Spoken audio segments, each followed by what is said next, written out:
वो करता है जो भारत के हित में है और जो भारत के लोगों के इंटरेस्ट में। अगर हम आज इसकी बात करें, देखिए आज क्या है, एक बात हो रही है कि एक सीक्रेट ऑपरेशन हुआ है यूएस का इन इंडियन ओशन, और अगर इंडियन ओशन में कोई बड़ा ऑपरेशन हो और भारत को पता ना हो, यह असंभव है, ये हमारा बैकयार्ड है, हमें सब पता होता है।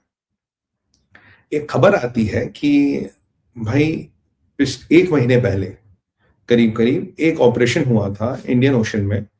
एक शिप चली थी चाइना से और इसको जाना था ईरान, और इस शिप को श्रीलंका के कोस्ट से कुछ 100 किलोमीटर दूर या कुछ दूर, बिल्कुल मिड ऑफ इंडियन ओशन में अमेरिकन मैरीन्स आते हैं, इंटरसेप्ट करते हैं, शिप पे कब्जा कर लेते हैं, पूरे कार्गो को छानते हैं, और कार्गो में से उन्हें कुछ ऐसा कार्गो ढूंढ रहे हैं जिसको उन्होंने पकड़ा और जिसको उन्होंने डिस्ट्रॉय कर दिया, और वो शिप छोड़ के चले गए, शिप को आगे जाने दिया। ये हुआ है कुछ टाइम पहले, और इसको एक क्लासिफाइड ऑपरेशन की तरह संरक्षित किया गया था और इसको इसके बारे में बताया नहीं गया था। आज अमेरिका कुछ इंटरनेशनल मीडिया में, कुछ मीडिया आउटलेट्स में इसको सिलेक्टिवली लीक करती है और बोलती है जी हमने ये ऑपरेशन किया है। और इसके मायने क्या है? मैं मानता हूं ये सबसे बड़ा जियोपॉलिटिकल और जियो मिलिट्री में अगर डेवलपमेंट कहेंगे तो ये ऑपरेशन है, क्योंकि जियो पॉलिटिक्स और जियो मिलिट्री पैराडाइम्स को कंप्लीटली चेंज करता है। अगर आप चलिए तथ्यों में जाते हैं, लेट्स गो इनटू डिटेल्स। तथ्य क्या, डिटेल्स क्या? सबसे पहले मैंने आपको बताया था कि 3 दिन पहले हमारी बात हुई थी कि वेनेजुएला के किनारे पे एक टैंकर पकड़ा गया, सुपर टैंकर, और अमेरिका ने कह दी ये टैंकर हमारा, हम इसका तेल रखेंगे। और मैंने आपको कहा था, जब मैंने इसका एनालिसिस किया था, जब मैंने इसको डिकोड किया था, मैंने कहा था मोस्ट प्रोबेबली ये टैंकर ईरान का है, राइट?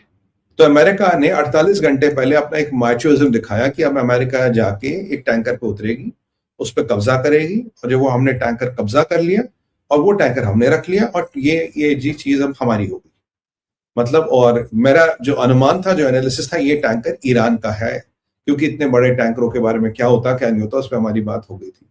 तो ये एक अमेरिका ने एक डेयरिंग ऑपरेशन करके बता दिया कि अमेरिका जाके कहीं भी ऑपरेशन करेगा, कहीं भी कुछ कर सकता है।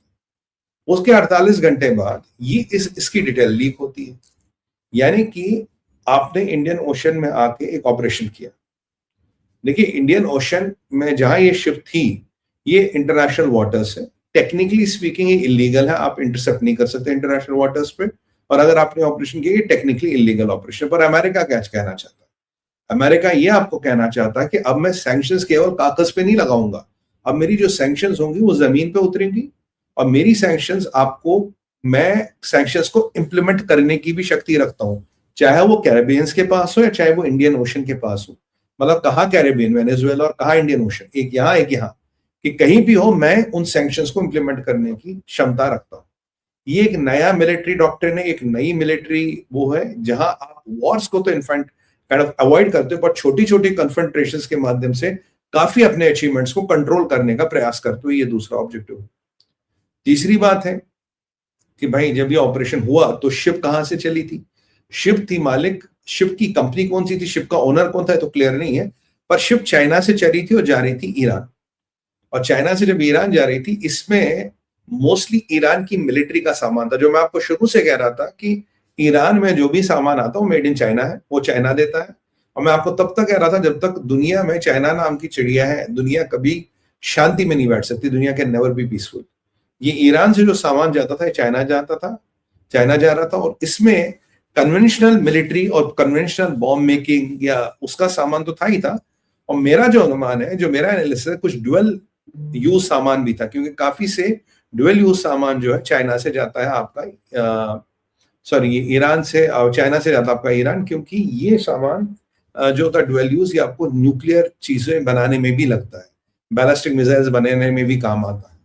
तो ये सारा माल डिस्गाइज होके जाता है, अगर कोई ड्यूअल यूज चीज है उसे कुछ उसका डिस्क्रिप्शन और रख के उसको दिया जाता है। तो ये रूट हमेशा से चलता आ रहा है, जो रूट है from China to what you call this, from China to Iran, ये चलता आया है। इससे पहले इस पे मिलिट्री इंटरवेंशन नहीं हुआ, क्योंकि usually they take the route of high seas, और हाई सीज से चलते हैं जो इंटरनेशनल वाटर्स है। अगर इस पे मिलिट्री इंटरवेंशन हुआ है और बहुत बड़ा इंटरवेंशन हुआ है जिसको अमेरिका ने काइंड ऑफ डिक्लासिफाई किया, तो इसका मतलब अमेरिका कहीं ना कहीं ये भी बता रहा है कि ऐसे कई सारे और ऑपरेशंस भी वो कर सकता है करे हैं, कर रहा, पर उनको डिक्लासिफाई नहीं कर रहा।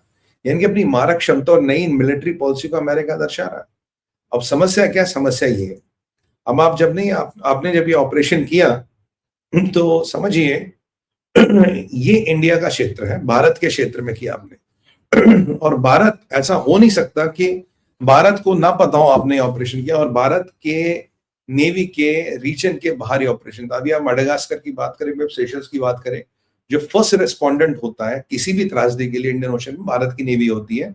ये तो हमारे बिल्कुल बाजू में, हम तो मान लीजिए हमारे पीछे वाले आंगन की बात है, हमारे मोहल्ले में ऑपरेशन हो और हमें नहीं पता। तो इसका मतलब है, जहां तक मेरा अनुमान है, जहां तक मेरा एनालिसिस है, भारत को इसमें पार्टी बनाया गया था, भारत का संज्ञान लिया गया था, Bharat was aware of this operation, क्योंकि भारत के बिना, भारत के बैकयार्ड में आप ये ऑपरेशन नहीं कर सकते। तो आपने भारत को कॉन्फिडेंस में लेके ऑपरेशन किया होगा, ये जरूर पक्की बात है। अगर आपने भारत को कॉन्फिडेंस में लेके ऑपरेशन किया तो इसका मतलब क्या है? इसका मतलब एक और है कि अमेरिका और भारत में एक समन्वय बैठने लगा है, क्योंकि बिना भारत की सहमति के आप ये ऑपरेशन नहीं करोगे। और जब आपने, आपके स्पेशल फोर्सेस ने शिप पे कब्जा किया, कार्गो ढूंढा, आइडेंटिफाई किया, उसको डिस्ट्रॉय किया और शिप को जाने दिया, ये कम से कम 3 से 5 घंटे का ऑपरेशन है। अगर आप लॉजिस्टिकली देखा जाए, मतलब लॉजिकली देखा जाए, लॉजिस्टिकली भी देखो, 3 से 5 घंटे का ऑपरेशन है। क्या इस 3 से 5 घंटे के ऑपरेशन में अगर शिप एसओएस कॉल देगा तो Bharat is the first respondent. देखो, और कोई यहाँ आएगा नहीं, ये क्षेत्र श्रीलंका की औकात के बाहर है, अमेरिका साउथ चाइना से बहुत दूर है। अगर कोई आएगा रेस्क्यू के लिए, और अगर जेन्युइन रेस्क्यू होता तो सबसे पहले भारत पहुंचता। मेरे हिसाब से भारत के लिए घंटा भर दूर कोई शिप होगा, घंटा 1.5 घंटा दूर। अगर भारत ने तब भी नहीं किया, and Bharat again can fly MiG-29 reconnaissance aircraft, Bharat कुछ भी फ्लाई कर सकता है, स्पीड बोट्स हैं, पर अगर भारत ने कुछ इस पे प्रतिक्रिया नहीं की तो भारत का संज्ञान लिया गया। अब जो चाइना की स्टोरी हमेशा होती है, चाइना ये कहता है जी मेरे को तो क्या पता कौन कर रहा है, ये तो हमारे प्राइवेट प्लेयर्स हैं, ये किसी को ईरान में सामान बेच रहे होंगे। देखिए, गवर्नमेंट टू गवर्नमेंट डीलिंग होती है, पर सामने 2 प्राइवेट कंपनियां रखी जाती, कई बार शेल कंपनियां भी होती। ये चीनी इतनी बदमाश है, ये हांगकांग की कंपनी यूज करते हैं, ये किसी श्रीलंका में कोई दफ्तर खोल दिया, वहां से यूज करते हैं, क्योंकि हमन टोटा भी इनके कंट्रोल में आजकल। तो मान लीजिए शेल कंपनी यूज की गई, एबीसी होल्डिंग्स, वहां सीडीएफ होल्डिंग्स है, एबीसी होल्डिंग्स सीडीएफ होल्डिंग्स को ऑर्डर दे रही है और ये माल चल रहा है। कल को अगर पकड़े गए तो ये प्लॉजिबल डिनाइल, प्लॉजिबल डिनाइल है जी, हमें क्या पता, हमें तो नहीं पता, कोई प्राइवेट लोग थे आपके हमारे क्षेत्र में जो ये काम करते हैं, we have no idea who is doing this. इसीलिए चाइना ऑफिशियली कुछ नहीं कह सकता। ईरान की वैसे ही वाट लगी, क्योंकि ईरान का पैसे भी टैंकर था, ये भी टैंकर था। तो अमेरिका कह रहा अगर तुम ये उल्टे सीधे हरामखोरी के काम करोगे तो अब मैं मिलिट्री इंटरवेंशन भी करूं। अब भारत की स्ट्रेटजी देखिए, भारत का शत्रु चाइना है, कोई डाउट नहीं है। अगर भारत कहीं ना कहीं ईरान को माल मसाला दे रहा है तो यहाँ 2 एंगल है। ये चाइना से माल आ रहा तो अमेरिका ने बोला साहब हमें ऑपरेशन करना आपके क्षेत्र में, ठीक है करिए, कोई दिक्कत नहीं, हमें कोई फर्क नहीं पड़ता, करिए। और अगर ईरान माल जा रहा है तो ईरान का एक बहुत बड़ा एंगल मैं आपको बताने वाला हूं। देखिए, ईरान को लेके भारत की प्रतिक्रिया आजकल बड़ी अजीब सी है।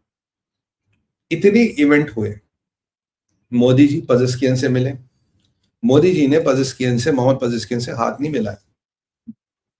अगराची से कोई इंटरेक्शन नहीं हो रहा डॉक्टर जयशंकर का, यानी कि उनका जो विदेश मंत्री है, जिसको मैं बदमाश नंबर 1 बोलता हूं।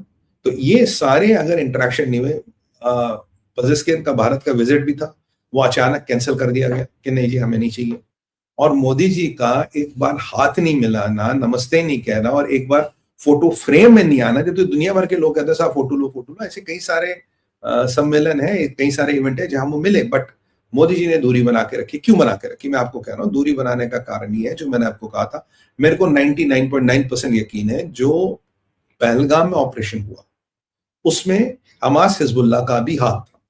ये मैं आज ही नहीं, मैं शुरू से कह रहा हूँ, हाँ टीवी चैनल पे कह चुका हूँ और यूट्यूब चैनल पे कह चुका हूँ कि उसमें हमास हिजबुल्लाह का भी हाथ था। याद कीजिए, जब पाकिस्तान ऑक्यूपाइड कश्मीर से हमास आया था, वो ईरान का, उनका जो हमास का हेड है वो वहां आया था, तो ईरान ने इनको एक्सेस दिया था।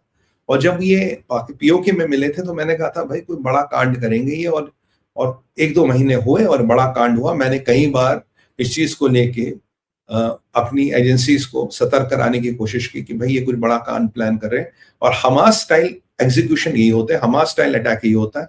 ये मैं शुरू से कह रहा था जब पहलगाम हुआ, मैं कहा ये जहादियों का अटैक नहीं है, ये लश्कर तैयबा जैश मोहम्मद नहीं लग रहा, इसमें बड़े खिलाड़ी हैं, क्योंकि किलिंग का स्टाइल, एम्बुश का स्टाइल ये अलग है। मैंने शुरू से कह रहा था इसमें पाकिस्तान के एसएसजी के कमांडोज या हमास हिजबुल्लाह भी इन्वॉल्व हो सकता, क्योंकि इतनी ब्रूटल किलिंग्स पॉसिबली ये हमास का ट्रेडमार्क है, हिजबुल्लाह का है पर इतना नहीं है, हमास का ये ट्रेडमार्क था। तो अब इसमें ईरान का लेना देना था। और याद कीजिए जनरल द्विवेदी साहब ने एक बात बोली थी, उन्होंने कहा था देर पांचवी छठी कंट्री भी है जो इन्वॉल्व है, उसका मैं नाम नहीं लेना चाहता।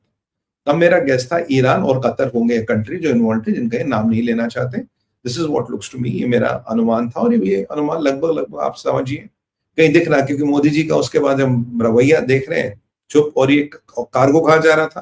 कार्गो ईरान जा रहा था। कहाँ से जा रहा था? चाइना से जा रहा था, हमारे क्षेत्र से निकल रहा था, हमने आंख बंद कर ली। और ऐसा है नहीं शिप पे जब शिप ने कॉल नहीं दिया, शिप ने कॉल दिया होगा, पर रेस्पोंडेंट कौन है? हम जाएंगे नहीं रेस्पॉन्ड करने भाई, चाइना तो यहाँ आ नहीं सकता और किसी की औकात है नहीं, ईरान तो भेजेगा नहीं नेवी को यहाँ। तो ये एक बहुत बड़ा जियो पॉलिटिकल और जियो मिलिट्री में एक बहुत बड़ा चेंज है। मैंने कहा जो आपसे डिकोड करो, इट्स नॉट अ थिंग। यानी कि भारत और अमेरिका की एक लेवल पे अंडरस्टैंडिंग है, जहां अपने म्यूचुअल इंटरेस्ट हो, जहां अपने इंटरेस्ट हो, उनको भैया देख लो और कैसे कैसे उनकी वाट लगानी है दुश्मनों की लगा। और ये चाइना और ईरान को कहीं ना कहीं एक मैसेज है, और वो ये मैसेज आपके सऊदी तक भी जाता है, ये मैसेज आपके हर तक जाता है कि अगर इंडियन ओशन हमारा बैकयार्ड है, हमसे पूछे बिना कुछ नहीं हो सकता, और अगर हमारे इंटरेस्ट के खिलाफ कुछ होगा तो भैया हमें आपका हिसाब किताब करना आता है। तो ये एक चाइना को जो थप्पड़ लगा है, वैसे चाइना इस पे पागल हुआ पड़ा, उस पर भी हम कवर करने पड़े करेंगे कि चाइना का रिटेलिएशन के बड़ा अच्छा वो है। और आई थिंक दिस इंडिया की स्ट्रैटेजी बहुत अच्छी है और इंडिया को ये करना चाहिए, खुल के करना चाहिए, दबा के करना चाहिए, बिना किसी से डरे करना चाहिए। तो मित्रों ये था हमारा टॉपिक नंबर 1। अब चलते हैं टॉपिक नंबर 2 पे। अब ट्रंप का दो बड़े लफड़े सामने। अब भाई ट्रंप न्यूज में ना हो ऐसा कैसे हो सकता है? ट्रंप के दो बड़े लफड़े सामने आए। एक तो भाई साहब ने $2 बिलियन उठा के नेशनल सिक्योरिटी के लगा दिए इमिग्रेशन में। कहा भाई ये इमिग्रेशन में तुम